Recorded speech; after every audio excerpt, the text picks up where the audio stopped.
Noche Buena items for this year, majority of them have no price increase from last year's 2025.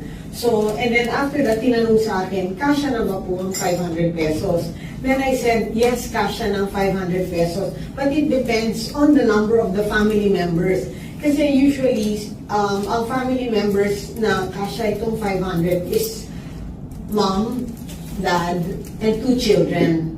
So, ngayon, yung ibang family members naman po ay mother and let's say daughter or son, or father and then daughter or son, or can be mother, father, and 1 child.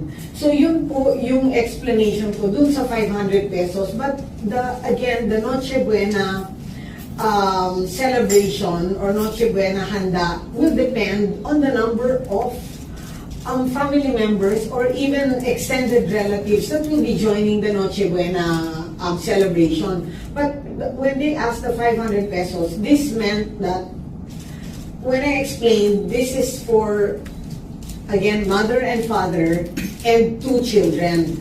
And then this guy, we got these prices from the price set by the DTI, which is this Noche Buena price guide list. In fact,